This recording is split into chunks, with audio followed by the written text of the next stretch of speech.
네, 안녕하십니까. 아싸라비아입니다. 아싸라비아는 아웃사이더 혹은 자칭 아웃사이더들이 모여서 인사이더들의 세계가 어떻게 돌아가는지 저희들의 시각으로 살펴보는 그런 팟캐스트입니다. 저는 진행을 맡은 MC 대석이고요. 오늘도 변함없는 두 분의 패널이 나왔습니다. 네, 안녕하십니까. 작두입니다. 안녕하세요, 쓰레빠짱입니다. 작두님. 네. 이빨 부러졌다면서요? 뭐 이빨 진짜? 같은 얘기를. 네. 이제 나이도 들고. 제가 치과 가는 걸 엄청 사과 먹다가? 엄청 무서워해가지고 치과를 잘 안 가거든요. 뭐 엿 같은 네. 거라도 드셨어요? 모르겠어요. 갑자기 이렇게 됐네요. 어디 이빨 나갔어요? 그거 굳이. 그러게. 아, 그렇게까지 가지 말자. 그리고 사람한테 이빨이라고 하는 거 아니에요? 그래요? 치아? 네. 이빨은 짐승한테 쓰는 말입니다. 아니 진짜 말이 나와서 말인데 그 쓰레빠짱님이 이제 국어 가르치시잖아요. 네. 제가 정말 그 딸내미 국어를 한번 가르쳐 보겠다 하는데 예. 나는 정말 세상 그렇게 모의고사 국어가 어려운지 처음 알았어요.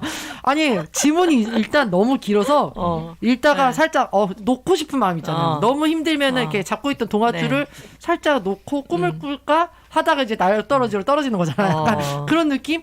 살짝 놓으면 안 될까 하는 그런 느낌이 드는데다가 지문의 유형이 너무 다양한 거예요. 문학, 시 여기까지는 그래 이해하겠어. 근데 막 되게 과학적인 용어 나오고 뭐 무슨 니시트 하이미가 뭐 나오고 뭐 베르니케 뭐 이런 거 나오면서 진짜 정신줄 놓고 싶은 생각이 들면서 또 이 국어가 수학처럼 이렇게 수식에서 딱 떨어지는 게 아니잖아요. 네. 그러니까 가장 적절한 걸 찾는 거잖아요. 그렇죠. 가장 적절한 걸. 그렇죠. 여기서 이 혼란.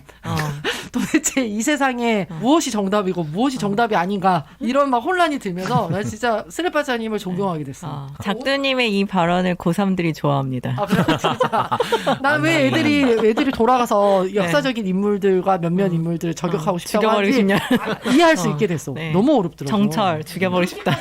아니 우리 때보다 더 어려운 것 같아가지고 이렇게까지 고도의 이해력을 요하는데 정말 아이들이 따라가나라는 궁금증도 생기더라고요. 작두님께 좀 한 말씀 드리자면은 그 모의고사 시험은 네. 그 내용을 이해해서 풀라고 내는 문제가 아니고요. 네, 그러면요. 네. 좀 키워드 찾아서 틀린 그림 찾기 하라고 되는 문제라서. 틀린 그림 찾기. 네, 그 내용을 다 이해하다가는 시간의 문제도 다 못 풀고 키워드만 딱딱 집어가지고 그 문장에 나온 그 문장 뜻을 이해했니? 뭐 그런 걸 물어보는 전체를 방향이에요. 이해할 필요 없이요. 네네. 그래서 그렇게 다 읽다가는 시간에 못 풀고 그리고 게다가 중간중간에 그나마 인문은 괜찮은데 과학기술에 대한 비문학 그쵸. 지문이 나와요. 네. 그런 거는 우리 같은 문과들은 모르거든요. 읽어도 그러니까요. 무슨 말인지. 네, 뭐 데이트 뭐 비트가 뭐고 공하고 1하고 나온다 뭐 이런 식으로 나오는데 그거 다 이해하고 앉아있다가는 그렇죠. 시험 다 못 풉니다. 예전에 한 몇 년 전인가요? 그 불수능 해가지고 국어 32번인가 33번 그 문제가 한참 화제가 되고 있잖아요. 네. 이게 국어냐 과학이냐. 천체 우주에 대해서 나온 거였는데요. 맞아요? 네. 그런가? 그것도 그걸 이해해서 푸는 게 아니라 그 문장을 찾아내서 그 문장의 뜻이 이게 맞냐 그 뉘앙스를 물어보는 문제. 그래서 항상 제 딸이 궁금해하더라고요. 나는 지문을 읽어. 근데 왜 점수는 낮지? 이런 궁금해하더라고요. 따님에게 읽고 푸는 거 아니다라고 말씀드리고 싶네요. 퍼즐 맞히는 틀린 그렇습니다. 그림을 찾는 거다. 그렇습니다. 나는 지금 그 얘기 듣다 보니까 제가 주제로 하자고 올려놓고 제가 까먹고 있었던 게 생각이 나네요. 뭐요? 그 요즘 세대 학생들이 네네네. 가지고 있는 어휘력이 맞아. 좀 꽤 틀려요. 그래서 저는 사실 영어를 가르치지 않습니까? 뭐 어제만 해도 중3을 가르치는데 스미스라는 말 대장장이인데 대장장이를 모르더라고요. 대장장이 맞아요. 대장장이 그 얘기 봤어요. 뭐냐. 그 영어 시간인데 몰라. 영어 선생님이 그 국어 단어 설명하다가 1시간이 다 간다. 아니 그래서 보면은 영어 쪽에서도 학생들이 좀 틀리는 게 영어가 어려워서가 아니라 한국말 해석본을 봐도 이게 뭔 이해를 말인가 하는 거. 못하는 예를 들어서 여행은 상념의 산파이다.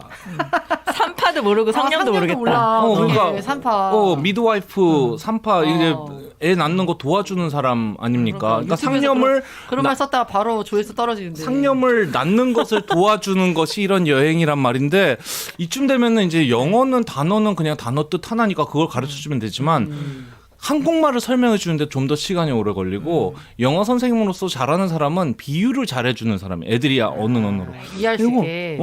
그래서 많은 부분에서 우리가 이제 실질적으로 겪는 것이 이 지문하고 뭐가 제일 비슷한가 그거를 저도 항상 생각을 많이 하는데 요거 한번 얘기 다뤄봐도 맞아요. 괜찮을 것 같아요. 저도 가르칠 때 제일 제가 조심하는 것 중에 하나가 근데 이 정도 단어는 알겠지 하고 넘어가는 걸 되게 조심해요. 그래서 혹시나 해서 한자어가 나올 때마다 저는 늘 확인해요. 무슨 뜻인지 알아? 이거 무슨 뜻인지 알아? 하고 늘 확인하는데 어떤 친구가 되게 어이없다는 선생님 이 정도는 알죠? 이렇게 얘기하면은 무슨 뜻인데 하고 물어봐요. 그러면은 다르게 알고 있어.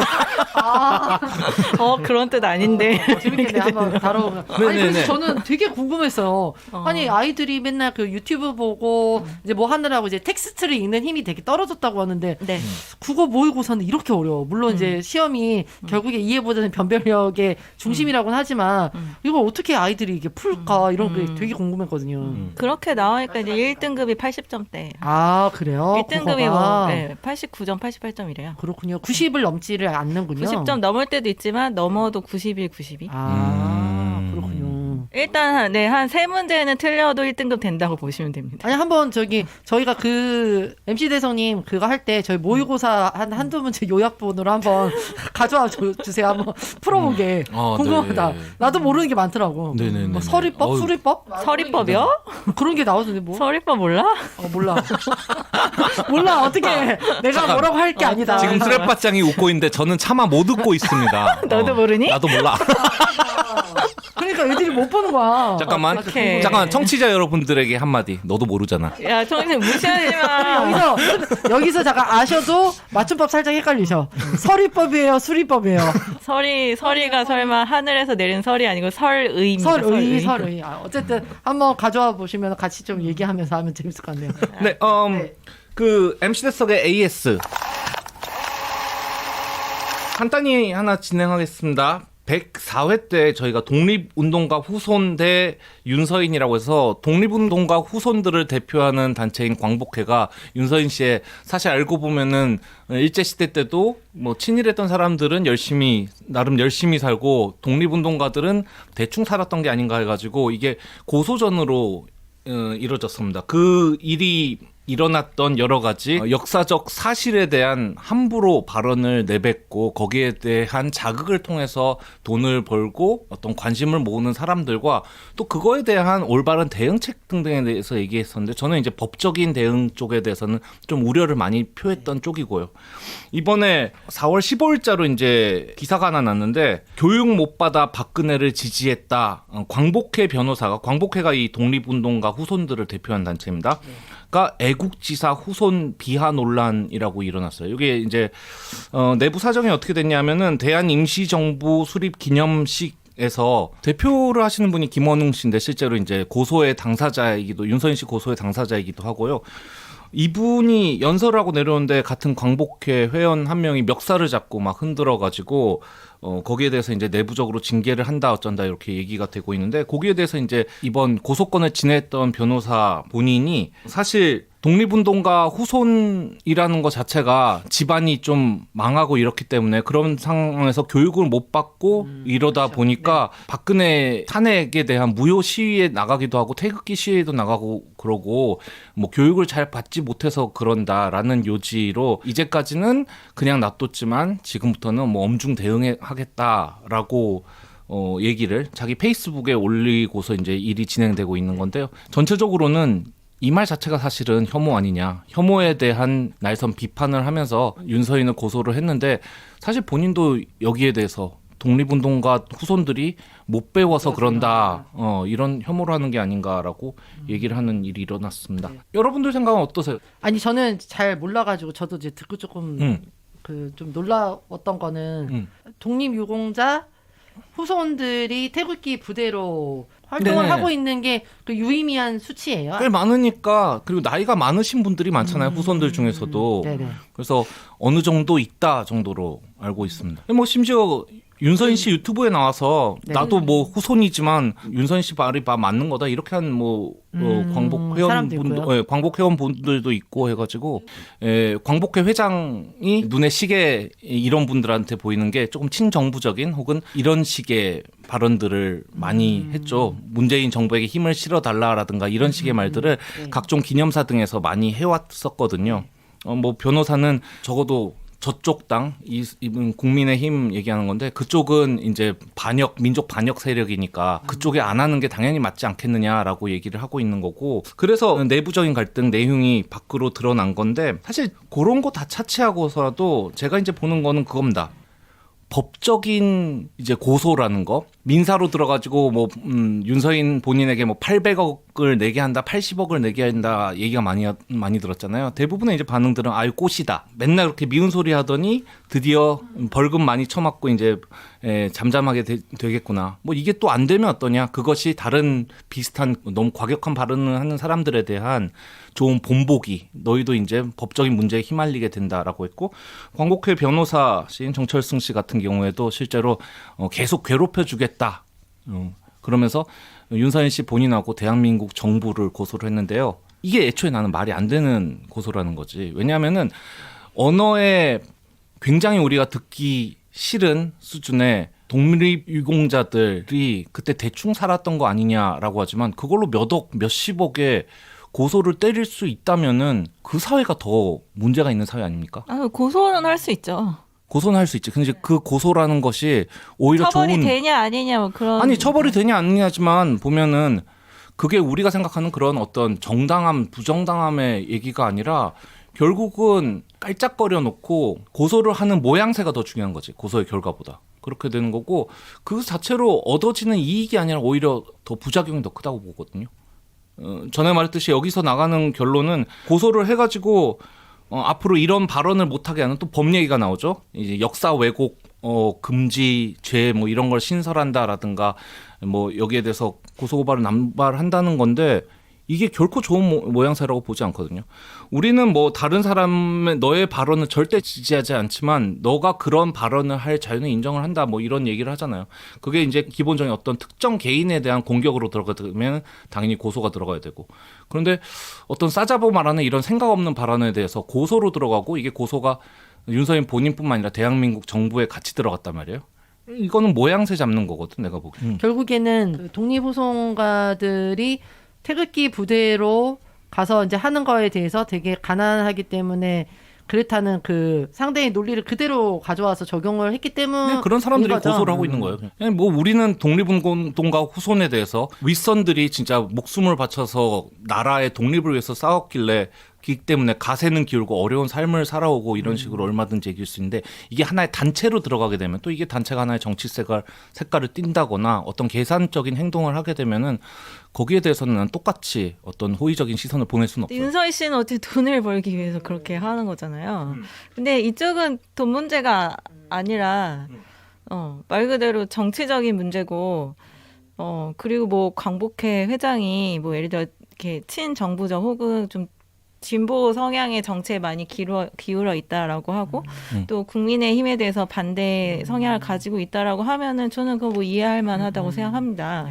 그 좀 뿌리를 파고 들어갔을 때 아무래도 저쪽에 좀 친일의 뿌리가 좀 있는 편이니까 그렇게 분명히 할 수 있다고 생각하는데 근데 이번 비하 발언을 뭐 윤서인 발언하고 동일선상에 놓을 수는 없을 것 같고 비하 발언이 맞는 건 맞는데 비하 발언이죠. 그분들의 정치 성향에 대해서 함부로 얘기한 건 맞는데 윤서인 씨 발언하고 동일선상에 놓을 수는 저는 없는 것 같고요. 어쨌든 그쪽은 되게 확실하게 자기 돈을 벌기 위한 활동이잖아요. 윤서인 씨는. 근데 이쪽은 그분이 그렇게 생각을 할 수는 있다고 생각해요. 마음속으로. 하지만 그걸 이제 공식석상에 나와서 그렇기 때문이다라고 그런 식으로 발언하는 거는 분명히 되게 잘못된 행동이라고 생각을 하지만은 윤서인 씨한테 그 고소를 하는 게 잘못됐다는 걸 밝혀주기 위해서 요걸 이렇게 싹 가져온 거는 저는 이게 이음새가 맞나? 약간 이런 좀 의심은 살짝 듭니다.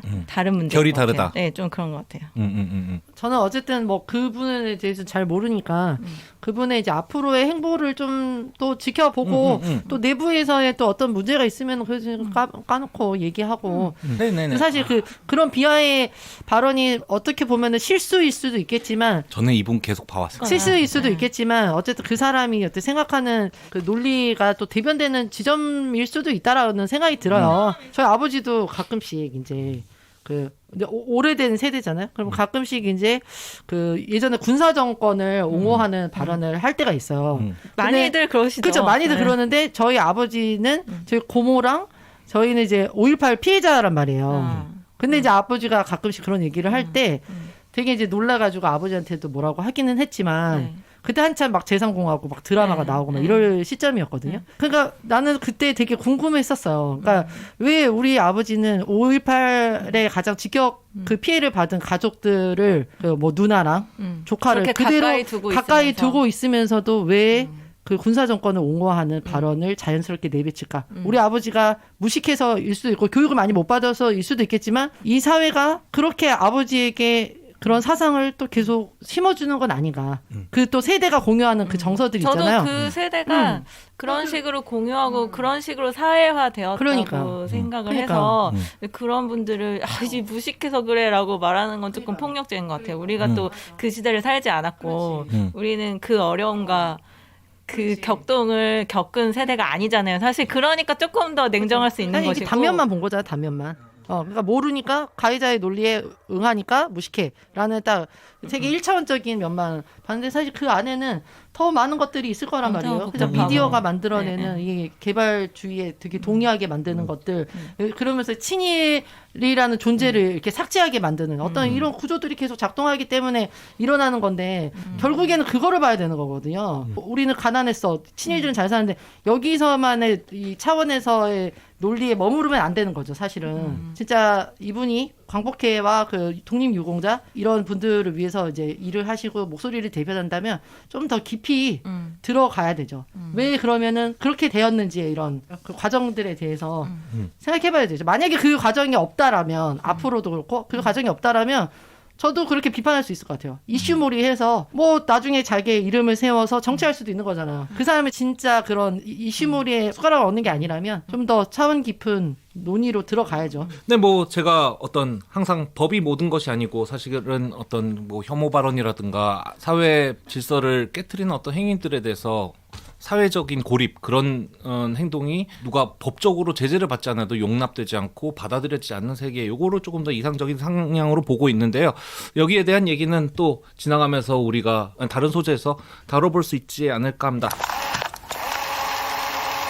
자, 오늘 본편으로 들어가 보죠.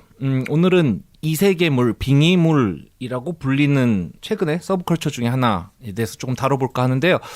요 말이 생소하신 분들도 아마 저희 세대라면 있을 수는 있겠다라는 생각이 먼저 들어요. 그래서 저희가 전문가 한 분을 모셨습니다. 스레빠짱. 어렵게 모셨습니다. 네, 스레빠짱. 네. 늘 보던 오늘이지만 오늘 전문가로 또 오셨네요. 네. 그렇죠. 이세계물, 빙의물 어떤 건지 좀 잘 아시죠? 설명 좀 해주세요. 아예 이 용어에 생소하신 분들도 계실 테니까. 네네네. 이게 뭡니까? 네. 우리가 그 판타지라는 장르로 이렇게 분류되는 것 중에 하나인데요. 크게 봐서 이제 세 가지가 있습니다. 하나는 빙의, 환생, 회귀. 빙의, 환생, 회귀. 이 세 개가 다 다른 거예요? 아니면 이 특징들을 다 갖고 있는 건가요? 같이 뭉쳐지는 경우도 있고 따로따로 나오는 경우도 있는데요. 네. 우리가 이세계물이라고 하면은 사실 판타지에서 자주 나오는 거예요. 나니아 연대기에서도 그랬고 어떤 통로를 통해서 현실이 아닌 전혀 다른 세계로 이렇게 넘어가게 되는데 그 다른 세계에는 뭐 마법도 있고 뭐 용사도 있고 마왕도 있고 뭐 약간 이런 판타지 세계로 들어가게 되는데 잠깐만요. 그러니까 뭐 이세계물, 빙의물이라고 하면 기본적으로 판타지 세계에서만 진행돼서는 안 되는 거죠. 그렇죠. 그러니까 그렇죠. 우리가 뭐 반지의 제왕처럼 아예 그쪽에서 시작해서 그쪽에서 끝나는 이야기는 여기서 말하는 건 아니고. 그렇죠. 해리포터도 사실 그 뭐 플랫폼 3분의 2? 뭐 거기서 들어가가지고 다른 세계로 가는 건데 그건 반드시 현실 세계와의 어떤 연결고리가 이 사람이 그 안으로 들어가는. 한국 빙의물로 치자면은 기본적으로 한국에서 대한민국에서 시작해야 합니다. 네, 대한민국 지금 현재를 살고 있는 대부분 20대 혹은 30대의 젊은 혹은 그 남성향 판타지물 같은 경우에는 그 20대에 좀 취업 못하고 약간 그 쭈글쭈글한 약간 그런 상태에서 시작을 한다던가 여성이라면 뭐 역시 뭐 사회 초년생이던가 아니면 취준생이든가 아니면 뭐 일을 했다고 하더라도 뭔가 지금의 생활이 이렇게 막 만족스럽지 않은 약간 그런 상태에서 시작을 해서 트럭에 치이거나 트럭이 치워야 돼. 아니, 트럭에 치이거나 칼에 찔리거나 뭐 아무튼 그런 식으로 되게 부자연스럽게 갑작스러운 사고사로 죽은 다음에 그 다음에 어떤 자기가 자주 보던 그런 판타지 소설 속의 어떤 인물이 된다면 그건 빙이고요. 네. 그 다음에 일어났는데 어떤 다른 세계의 어떤 사람으로 아기부터 이렇게 갑자기 아기로 태어나게 됐다. 그럼 환생이고요. 네. 그 다음에 이미 그 판타지 세계에서 살고 있었는데 이미 끝을 맞이했어요. 비극적인. 네, 그래서 내가 이제 사형을 당했어요. 나는 그런 사람이야. 근데 사형을 당했어. 억울해 하다가 다시 눈을 떴더니 한 15 정도로 다시 돌아와 있어요. 이러면 회귀입니다. 2회차 인생을 사는 거죠. 그렇죠. 인생 2회차. 이 똑같은 걸 이제 다시 겪게 되는데 이미 한번 살아봐서 어떻게 흘러갈지 다 아는 거죠. 그러니까 그래서 뭐 자기의 어떤 비극적인 죽음을 피하기 위해서. 그러니까 빙이면은 내가 다시 태어나 보니까 신데렐라의 큰언니다.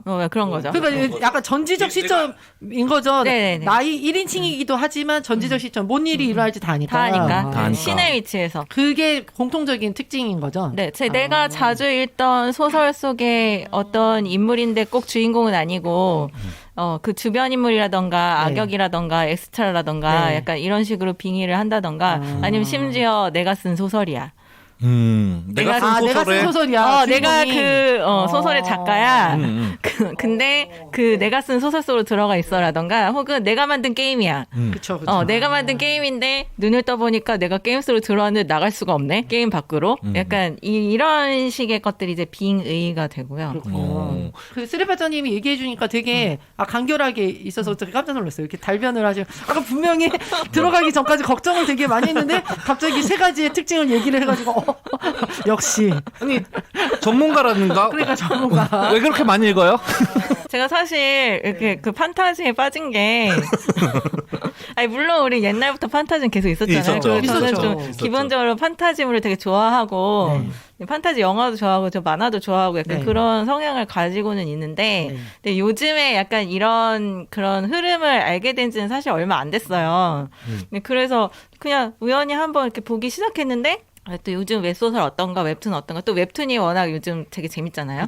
네, 그래서 하나 보기 시작했는데 좀 재밌는 거예요. 약간 왜냐하면은 옛날 같았으면은 항상 이렇게 주인공이 착하고 모두의 사랑을 또 받고 약간 이런 걸로 시작을 하는데 오랜만에 캔디형. 오랜만에 딱 보니까 여기서 주인공 되는 사람들이 내 원래 스토리에서는 되게 악역이라던가 아니면은 뭐 아예 그 시녀라던가 약간 아니면 이런 엑스트라도 있었잖아요. 완전 엑스트라.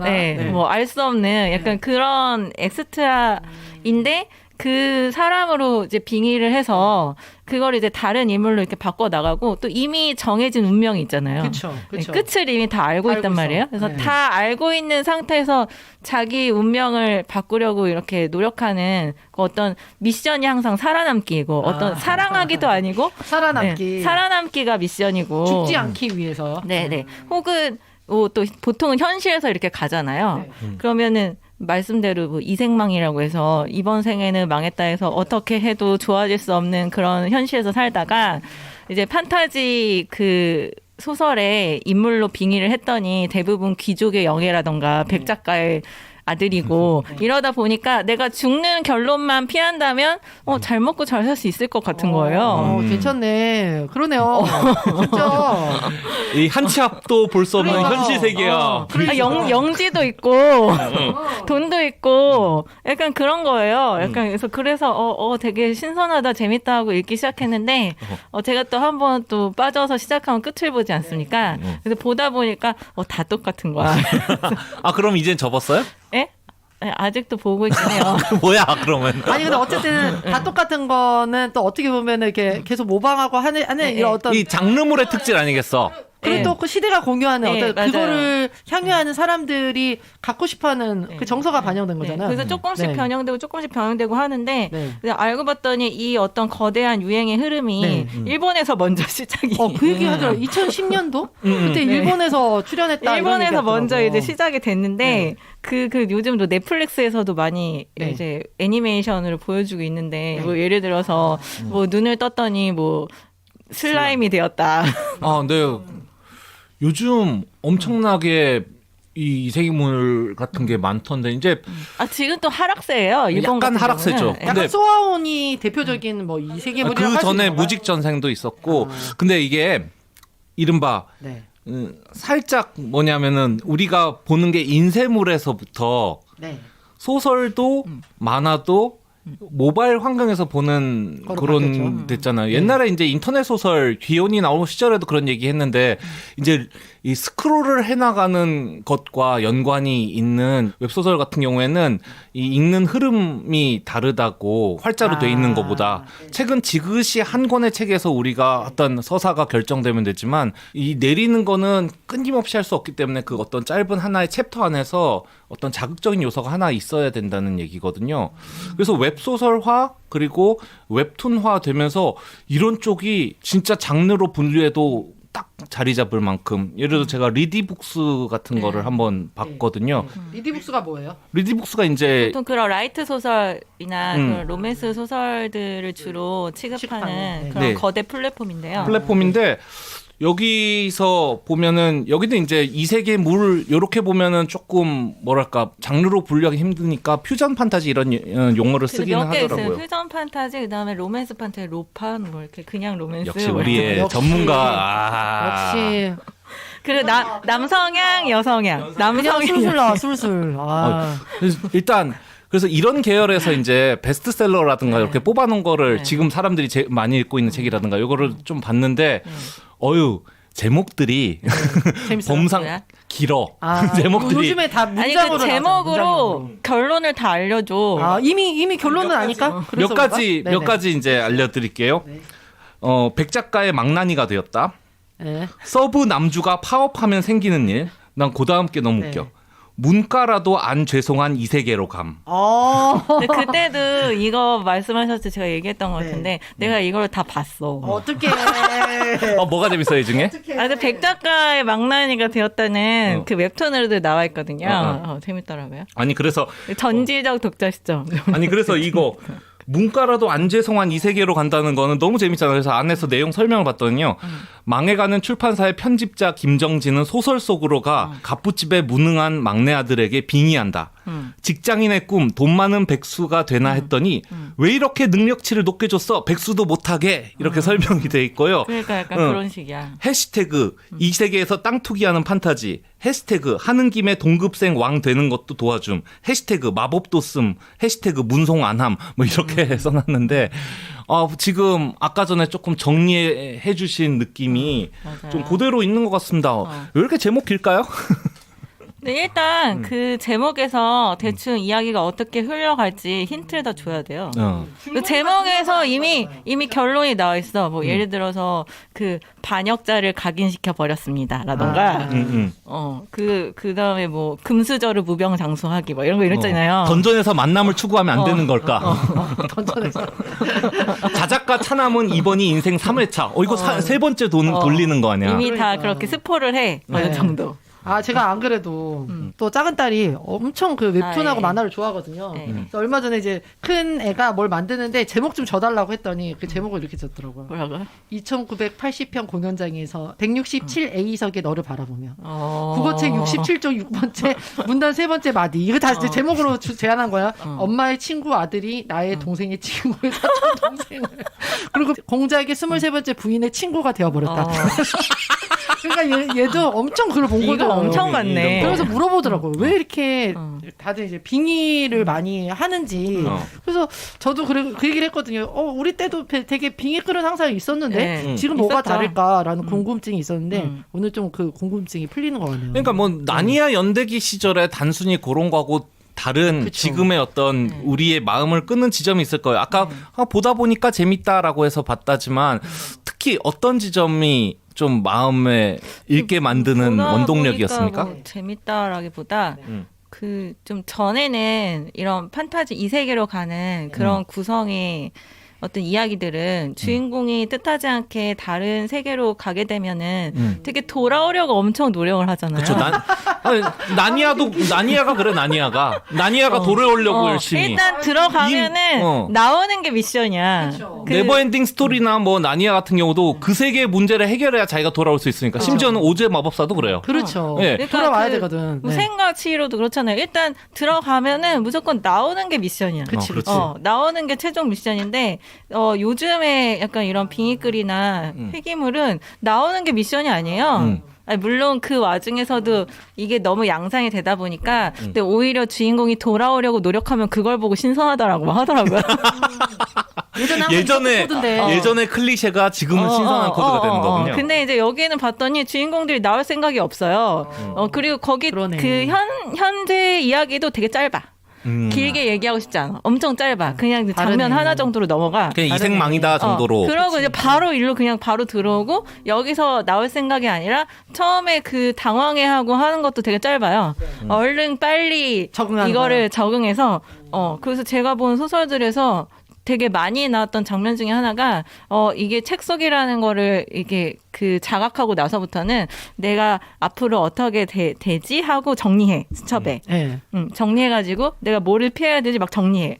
그래서 모든 거를 알고 있는 상태에서 내가 살아남기 위해서 어떤 거를 해야 되는지 당연히 능력치가 높을 수밖에 없어요. 그러니까 막 현실에서는 좀 쭈그랬던 어떤 인물이 그 이 세계로 가면은 모든 것을 다 꿰뚫고 있는 굉장한 능력해가 돼버리는 거예요. 우리가 보통 먼치킨 캐릭터라고들 많이 하는데 무적인 거죠. 그리고 이른바. 성장할 필요도 없어. 이미 모든 것을 알고 있고 앞으로 무슨 일이 벌어질지 알면서 또 그렇게 쭈글하고 찌질한 모습을 잘 안 보여요. 쭈글하고 찌질한 모습 보이면은 인기가 하락해요. 주인공이 그런 걸 별로 좋아하잖아요. 그런 소위 말하는 고구마 전개를 좋아하지 않아요. 그래서 빙의하는 그런 주인공도 되게 착한 그런 주인공이 아니라 그 보통은 인기가 많은 것 중에 하나가 악역으로 이제 등장했던 인물의 빙의를 해서 굉장히 그런 위선적인 모습 보이지 않고 그냥 막 행동하는 거예요. 예를 들어 나쁜 짓은 하지 않지만 신데렐라 이야기면 신데렐라로 빙의하는 게 아니라 신데렐라의 그 언니나 어머니, 엄마나 언니로 이렇게 빙의를 하게 되는 거죠. 맞아요. 얘기를 들으니까 되게 웃기면서도 되게 씁쓸하다. 그죠? 아니 이제 어떻게 보면은 지금 뭐 우리가 지난주에도 부동산 얘기했지만 어떻게 내 인생이 펼쳐질지 대부분 알고 있잖아요. 그렇죠. 예. 특히 뭐 20, 30대 그 부채에 시달리고 그거를 갚기 위해서 내가 열심히 일하고 이런 거를 모두 알고 있기 때문에 저 세계 가면은 이미 말씀하신 대로 이 세계 아니에요? 이 세계 가면 이 세계 가면은 음. 집도 있고 땅도 다 있어. 그리고 엄청 능력해요. 엄청 능력해. 그리고 이미 다 알고 있으니까 내가 굳이 뭐 불안하고 이렇게 쭈구리로 살 필요가 없잖아요. 이미 나 전개가 어떻게 되는지 다 알고 있으니까. 그래서 좀 이것에 재밌네. 대해서 한 블로거 분이 말씀하신 게 있는데 이런 편의주의 양산의 이세계물 혹은 판타지물이 등장 이면에는 아무리 노력해도 되지 않은 현실 속에서 모든 걸 포기하고 내려놓은 채 편하게 살아가고픈 그들의 안타까운 현실이 반영되어 있다. 그리고 약간 그것도 있는 것 같아요. 약간 이런 생활이 약간 게임화되는 듯한 느낌도 있는 것 같아요. 나 여기에 내 정체성이 전부를 걸지 않아. 나는 그냥 이런 삶에 게임을 살고 있는 하나의 사람이야. 약간 이런 느낌도 있는 것 같아요. 그렇죠. 그러니까 예를 들면 옛날에는 게임 속 세계라고 빨려 들어갔으면은 그 안에 인물들은 자신이 게임 속의 인물이라는 걸 모르고 그쵸. 뭐 안에 들어가가지고 거기서 그냥 일반 사람처럼 살고 그런데 지금은 들어가 보면 NPC는 자기가 NPC인 거 다 알고 거기에 등장하는 이제 온라인 게임의 참여자들은 실제로 공중에다 그 스탯 창이라고 하죠. 그거 떠가지고 거기 뭐 스킬 배분하고 여기 코인 받고 코인을 받고 123이 들어왔으니까 여기서 80을 해서 나의 그 능력치를 얼마 올려야겠어. 이런 어떻게 보면 그 세부적인 내용은 전혀 우리가 이해하는데 필요가 없는데 그걸 일일이 써주고 있어요. 그러니까 마치 실제 게임을 하는 그런 어떤 몰입감을 주기 위해서라고 볼 수가 있는데 웹소설에서요? 아니면 게임에서요? 실제? 아니요. 웹소설 얘기하는 거 아니에요? 웹소설? 웹소설, 그 웹툰, 뭐 만화로 할 때도 지금 할 때도 쏘아온 얘기했잖아요. 소드 아트 온라인이 그 얘기예요. 거기 소드 아트 온라인 보면은 안에서 다들 자기가 게임 속에 들어가 있다는 거 알고 있고 다 꺼내가지고 하고 이거 퀘스트 하면은 클리어하면은 뭐 경험치를 얼마 받고 이거를 다 알고 생활을 하는 거거든요. 그리고 게임 캐릭터에 대해서 어쨌든 굉장히 상당한 묘사들이 들어간다는 거죠. 아까 말씀하신 것처럼. 네, 이게 게임이라는 걸 모르고 하는 게 아니라 뭐 다들 알고 하는데 뭐 그런 식으로 게임을 좋아하는 세대니까. 근데 그때도 저 말씀드렸던 것 같아요. 저는 게임을 전혀 모르거든요. 게임을 전혀 모르는데도 그 전지적 독자 시점을 봤는데 그거는 진짜 완전 게임을 엄청 잘하고 게임을 되게 많이 하신 분들한테는 그게 그렇게 신선하지 않을 수도 있겠다라고 생각은 드는데 저는 오히려 게임을 모르니까 거기서 진행되는 것들이 나름대로 되게 예측 불가능하고 신선한 거예요. 오히려 그래서 재밌게. 저는 그 전지적 독자 시점을 잘 모르는데 거기서 간략하게 설명 좀 해주실 수 있어요? 전지적 독자 시점은 이제 평범한 회사원이죠. 그리고 여기도 주인공이 힘없고 뭐 약간 우유부단하고 이렇게 되게 현생을 살아가는 그런 회사원인데 온라인 소설을 읽고 있었단 말이에요. 근데 어느 날 뭐 거기에 갑자기 연중이 되면서 그 사람만 그거를 보고 있었어. 그 작가가 당신한테만 특별한 링크를 드립니다 하면서 이렇게 링크를 주는데 그거를 클릭하고 나서 그 소설 속으로 들어와 버린 거죠. 근데 이 사람은 책을 다 읽었단 말이에요. 그래서 앞으로 무슨 일이 벌어질지 알아. 그리고 주인공이 누군지도 알고. 그래서 그거를 아는 상태에서 거기서 이제 여러 가지 그 게임처럼 주어지는 미션들을 해결해 나가면서 살아남으려고 또 발버둥 치는 약간 그런 얘기인데요. 2018년 1월에부터 이제 연재해서 2020년 2월까지 연재된 거네요. 네. 이게 굉장히 대표적인 어떻게 이게 아마 거의 가장 흥행한 웹소설 중에 하나인 것 같고 지금 현재 또 웹툰화 돼가지고 연재되고 있는데 네, 좀 어마어마하게 봤습니다. 제가 알기로는. 네, 그런데 아무튼 저도 그래서 이제 게임을 모르는 상태에서 봤는데도 이게 재미가 있더라고요. 그러고 나서 요런 비슷한 뭐 나 혼자만 레벨업 뭐라든지 뭐 약간 비슷한 그 류의 게임 형식을 갖고 있는데 뭔가 미션을 해결해 나가는 그런 웹툰들을 좀 이어서 많이 봤는데 열심히 봤어요, 열심히. 열심히 알고 있어, 봤어요.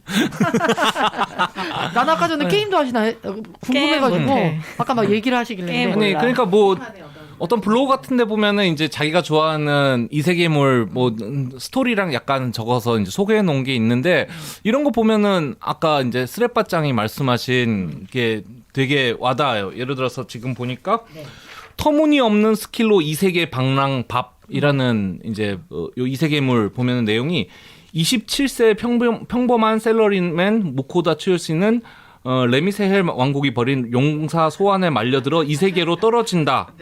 심심할 때 자주 읽던 넷 소설의 영향과 우리말로 하면 웹소설이겠죠. 사회생활로 얻어진 눈치를 통해 이 용사 소환이 의심이 가던 무코다는 어차피 자신은 용사 3인방에 비해 능력도 없고 어차피 도움도 안 될 테니 얌전히 제하에서 기다리겠다는 핑계로 나라를 탈출하고 모험자 생활을 시작한다. 그런데 별 의미가 없을 것 같았던 본인의 고유 스킬인 넷 슈퍼가 아마 이 넷 소설 읽는 거기서 온 것 같아요. 넷 슈퍼가 실은 엄청난 위력을 발휘한다는 걸 몸으로 겪게 되며 전설의 환수는 물론이고 신들과도 얽히면서 이 세계 여행을 만끽하게 된다. 자, 줄거리가 이거면은 이거는 갈등의 요소가 거의 없습니다. 얘는 그냥 처음부터 대형 스킬 얻어가지고 그 앞에 까부는 적들이 있으면 적들의 대사 감히 이 무슨 님의 앞을 막아서다니 그런 거 몇 번 해주고 그 다음에 얘가 한두 방에 딱 끝내버리고. 근데 각성의 지점은 있잖아요. 각성의 지점. 각성도 그러니까 내가 열심히 노력해서 한 게 아니라 나 그게 필요 없는 능력이라고 생각했는데 딱 각성되는 그 지점에 대한 어떤 카타르시스가 있나? 그런 생각도 들고. 근데 그게 노력. 이거 일본 거예요? 응, 요건 일본 거. 근데 우리나라 것들은 훨씬 절실한 것 같아. 아, 그래요? 그런 또 차이가 있군요. 뭔가 제로에서 시작해가지고 아이고. 조금씩 올라가. 아이고, 어떡해. 왜? 일본도 암울하지 않나? 일본은 요즘에 뭐. 아니, 우리가 좀 더 치열해. 주인공들이. 그러니까 한국에서는 이 세계에 가서도 열심히 좀 노력해야 되는군요. 일본 노력해요. 쪽보다는. 그래서 0부터 시작해가지고 매번 위기를 맞으면서 조금씩 레벨업하고 그러거든요. 뭐 추천해 주실 만한 거 있어요? 나 혼자만 레벨업이라고 있는데. 나 혼자 뭐요? 나 혼자만 레벨업. 네, 나 혼자만 레벨업. 레벨업이라는 거 재밌고요. 아무튼 그래서 더 얘기하고 싶은데 뭔가 본인의 어떤 그런 걸 드러낼까 봐서. 그 작두님이 보내주신 이제 기사를 제가 봤는데 여기서 그 최근 빙의를 소재로 한 그 로맨스 웹툰이 많이 나타난다 하면서 이 세 가지 부류를 얘기를 했거든요. 첫 번째는 폭군 황제의 딸로 살아남기, 두 번째 악녀 조연으로 살아남기, 셋째 엑스트라로 살아남기라고 하면서 예, 그 폭군 황제 딸로 살아남기에 들어가 있는 어떤 그런 어떤 심리적인 것이라던가 약간 그런 거 이제 분석해 놓은 글인데 이렇게 하면서 예로 든 작품들이 있어요. 황제의 외동딸 어느 날 공주가 되어버렸다. 그다음에 뭐 양판소 주인공의 아내로 살아남기 악녀의 정의 막 이렇게 쫙쫙 나오잖아요. 그 중에 읽어보신 거 있나요? 다 봤어. 나 그럴 것 같아서 물어본 거야. 나 그럴 것 같아서 물어본 거야. 지난주에 그 쓰리바자님이 집에 돌아와가지고 아 진짜 이 허탈한 마음 어떻게 잠을 못 자고 그래서 억울해 하면서 웹소설 읽는 거 아니야 지금. 딱 맞아. 아니 뭐 이 소재는 걱정할 필요가 없군요. 본인이 그러지 뭔 않았어요. 얘기를 하라고 제일 걱정을. 네. 진짜 전문가인데요. 아니 전문가 근데 깊게 생각한 거 아니고 그냥 본 거예요. 네. 많이. 어쨌든 대단하다. 어쨌거나. 그래서 진짜 그 로맨스 환타지잖아요. 네. 근데 나는 그 환타지가 이 세계를 뜻하는 환타지가 아니라 이거를 읽는 혹은 뭐 여성 독자 네. 혹은 남성 독자의 마음속에 있는 환타지를 실현시켜줘서 환타지인 것 같아. 그러니까 기승전결 따위 필요 없어. 그죠? 사실은 아니, 그런 기승전결 거야. 있어요. 있는데 네. 뭐 예를 들어서 남성향 환타지면은 현생에서 되게 뭐가 잘 안 풀리고 그치, 그쵸. 특별할 게 없는 사람이 거기 가서는 되게 특별한 사람이 되거든요. 그렇죠. 뭔가 패치를 얻은 것처럼 이미 왜냐하면 끝까지 줄거리를 다 알고 있고 그러니까. 뭘 맞아요. 어떻게 해야 능력을 얻을지 알고 있고 나중에 뭐 진짜 이거 부동산이랑 비슷해. 내가 내부 정보를 이미 다 알고 있어. 나중에 20억이 시세 차익 날 거 알아. 그치. 그럼 미리 팔아. 미리 사놔. 약간 이런 게 가능하거든요. 그리고 뭐 여성향 로맨스 판타지도 보면은 우리가 뭔가 그런 어떤 폭력적이고 되게 나쁘고 배드 가이한테서 옛날에는 사랑을 받고 싶었지만 지금은 그런 사람이 아빠야. 근데 그 아빠가 나만을 위한 딸바보가 돼. 약간 이런 어떤 그 가족형. 예, 아이가 등장하고 약간 그런 게 있는가 하면은 내 나쁜 사람이야, 나 악역이야. 하지만 내 악역이 사실은 이런 반전 매력이 있어. 그래가지고 어떤 되게 착한 채 하지 않아도 이렇게 잘 세계를 살아갈 수 있어. 약간 이런 식으로 사람들 마음속에 있는 그러니까. 꼭 도덕적이지만은 않은 그런 판타지들이 있잖아요. 그런 거를 실현시켜주는 것 같아요. 그래서 판타지인가? 그런 생각. 이게 또 그러니까. 현실 세계의 그 좀 비루한 모습에서 꼭 가는 장면이 있기 때문에 아무리 짧게 오프닝의 도입부 정도로만 쓰이더라도 그게 있기 때문에 또 더 이입을 할 수가 있는 그런 셈이 되겠군요. 그러니까 진짜 저는 재밌는 부분을 정말 그 서사에 집중하지 않고 그 판타지의 묘사와 여기에 이제 되게 집중하는 모습이 되게 재밌는 것 같아요.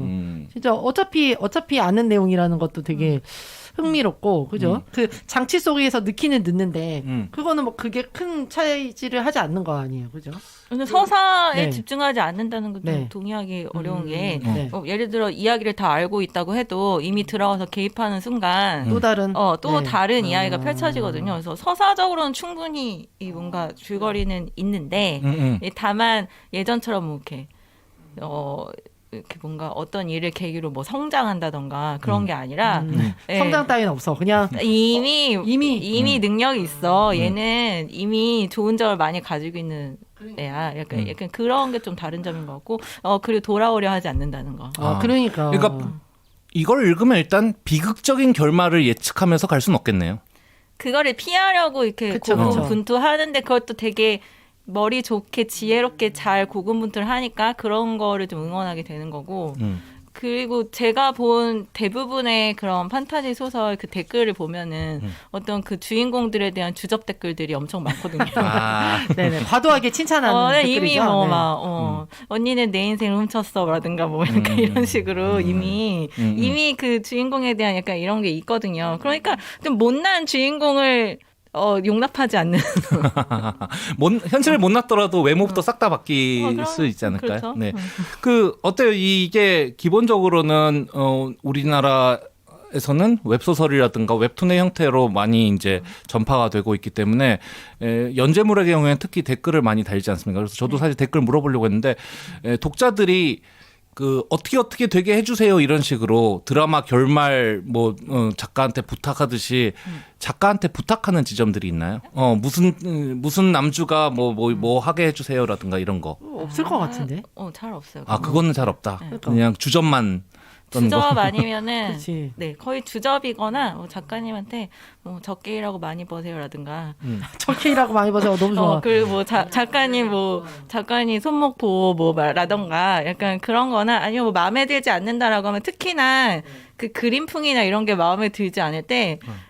그렇게 중국 얘기를 하더라고요. 중국 F인 줄 알았네요. 아니 근데 나는 그 쓰리빠짱님이 말한 그 주접 댓글 중에 작가님 저 조금만 일하고 돈 많이 버세요. 적게 일하고 돈 많이 버세요라는 게 되게 와닿는 게 얘기를 듣다 보니까 이세계물에 난 제일 좋은 거는 열심히 살지 않아도 된다는 거를 보여주니까 너무 좋은 것 같아. 제가 요즘에 개인적으로 최근에 하던 일을 멈추고 이제 다른 거로 갔잖아요. 이세계로 갔잖아요. 네. 현실판 이세계로 갔는데 내가 너무 열심히 살고 있는 거예요. 그래서 나 되게 충격받았어. 나 왜 이렇게 열심히 살지? 나 진짜 무슨 한국형 무슨 개발주의의 사상이 나 젖어 있는 거야? 나 진짜 회의감이 오더라고. 혼자만 개발도상국이야? 그러니까 혼자만 개발도상국이야. 내가 그래서 아까 전에 말씀하신 뭐 혼자만 레벨업 하는 거 보면서 꼭 굳이 이렇게 살지 않아도 되는데 그리고 인생의 끝이 뭐 내가 지금 뭐 아주 어려가지고 지금 막 이렇게 열심히 달렸을 때 뭔가 큰 결과물이 온다는 걸 기대하면 모르겠지만 난 아닐 수도 있거든요. 그러니까 거기서 되게 현타가 오더라고요. 난 왜 이렇게 열심히 하고 있는 거지? 그래서 나 되게 공감하고 있어. 그렇게 열심히 안 살아도 된다는 게 되게 좋다. 물론 죽음을 피해서는 열심히 피해야겠지만 어느 정도 뭐 부귀영화도 좀 열심히 뭐 살긴 사는데 이게 망하지 않을 거란 믿음이 있어요. 얘는 다 알고 있고 또 슬기롭게 잘 극복할 것이다. 헤쳐날 거라는 믿음이 어느 정도 있어요. 비극적인 결말은 없다. 뭐 일단은 그런 거는 있겠네요. 그 어쨌건 이거는 계속 서브 장르로 아마 남게 될까요? 사실 좀 약간 너무 정점을 약간 지난 느낌이긴 한데 워낙 많다 보니까 그래도 저는 몇 년 이상 가지 않을까 이런 생각은 듭니다. 근데 일본에서는 벌써 약간 하향세라고 하더라고요. 이게 어떻게 보면 또 장르물이고 뭐 한 편 한 편씩 연재되는 거 싸가지고 뭐 사실 많지 않은 비용으로 또 쉽게 접할 수 있는 거죠. 그러니까 이런 거 뭐 리디북스 같은 데서 이런 쪽을 좀 팔려고 한다면은 많지 않은 비용으로서 그냥 가볍게 즐길 수 있는 거죠 아직. 그래서 카카오 페이지 같은 경우는 기다리면 무료라고 해서 하루에 한 편, 뭐 이틀에 한 편, 일주일에 한 편 이렇게 무료로 볼 수 있는데 저는 참지 않고 즐겼어요. 그러니까 기다리지 않을 것 같았어 왠지. 네.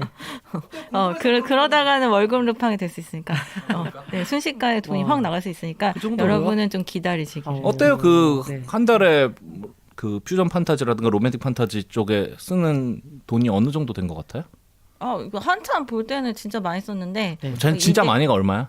모아보지 않아서 모르겠는데 대략 10만 원 넘었던 것 같아요. 20만 원이 넘죠. 10만 원. 10만 원. 한 달에 10만 원이면 크네요. 세네. 그런데 이제 그러다 이제 정신을 차리고 지금은 기다리고 있습니다. 이제 좀 따져 보는군요. 좀 기다리고 인내심을 갖고. 이게 아직은 서브 장르물로서 아주 수면 위에 오르지는 않을 것 같으니까 관심 있으시면 직접 찾아가가지고 이게 뭐가 재밌을까 하고. 점점 이제 어쨌든 드라마가 가장 나중에 이제 진행이 돼요. 드라마화 되면 이제 또 판이 달라진다. 네. 아마 이렇게 조금씩 순화되고 각색되면서 다른 영역으로 뻗쳐 나가지 않을까, 변형되고 약간 순화되고 약간 이러면서 다른 영역으로 이렇게 퍼져 나가지 않을까라는 생각이 들어요. 이게 서브컬처로만 끝나지 않고.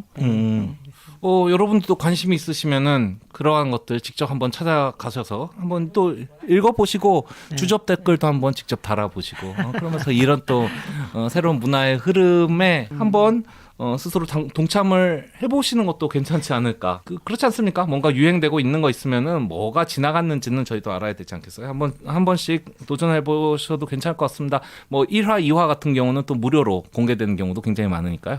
대부분 한 3화까지 무료고요. 네. 역시 전문가님이. 4화는 기담으로 볼 수 있고요. 기다리고. 3시간, 기다리면 무료. 3시간 기다리면 무료로 열리고 뭐 그런 식이에요. 3시간 아니고 제일 짧은 게 12시간이고요. 고통스럽겠다. 가장 긴 거는 7일.